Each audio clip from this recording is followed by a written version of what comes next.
বাস্তবতা উপলব্ধি করে অতি দ্রুত নির্বাচন অনুষ্ঠানের ব্যবস্থা করতে অন্তর্বর্তী সরকারকে আহ্বান জানিয়েছেন বিএনপির স্থায়ী কমিটির সদস্য ডক্টর খন্দকার মোশাররফ হোসেন। তিনি বলেছেন, সংস্কার দিন তারিখ দিয়ে সম্ভব নয়, এটি একটি চলমান প্রক্রিয়া।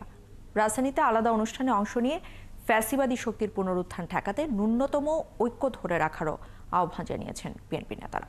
শফিকুল হকের রিপোর্ট। বিএনপির প্রতিষ্ঠাতা ও শহীদ রাষ্ট্রপতি জিয়াউর রহমানের ৮৯তম জন্মবার্ষিকী উপলক্ষে ঢাকা বিশ্ববিদ্যালয় এলাকায় জিয়াউর রহমান ফাউন্ডেশনের আয়োজনে বৃক্ষরোপণ কর্মসূচিতে অংশ নেন দলের সিনিয়র যুগ্ম মহাসচিব রুহুল কবির রিজভী। এর আগে কাজ করেনি, দেশ ছেড়ে পালালেও ষড়যন্ত্র অব্যাহত রয়েছে মন্তব্য করে সবাইকে সতর্ক থাকার আহ্বান জানান রিজভী। একটা ন্যূনতম ঐক্য থাকতে হবে। এই ঐক্য যদি না থাকে তাহলে সেই ফ্যাসিবাদের পুনরুত্থান হওয়া খুব কঠিন হবে না।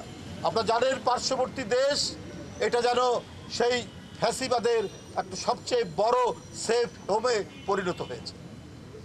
দিল্লি যেন এখন একটি সেই ফ্যাসিবাদের কেন্দ্রীয় কার্যালয়ে পরিণত হয়েছে।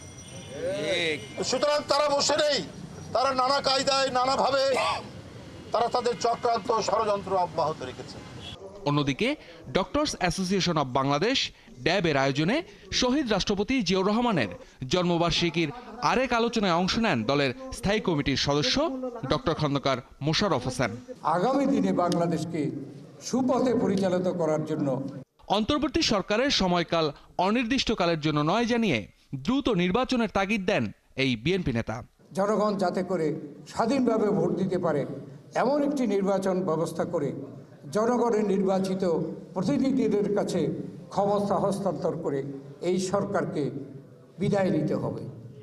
তাহলে এই সরকার সম্মানের সাথে বিদায় হবে এবং এদেশের জনগণ শান্তিতে স্বস্তিতে তাদের আগামী দিনের নির্বাচিত সরকারকে তারা সমর্থন করে দেশকে এগিয়ে নিয়ে যেতে পারে।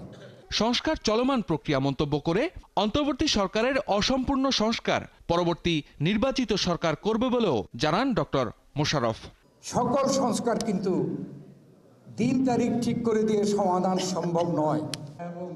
শফিকুল হক, ৭১, ঢাকা।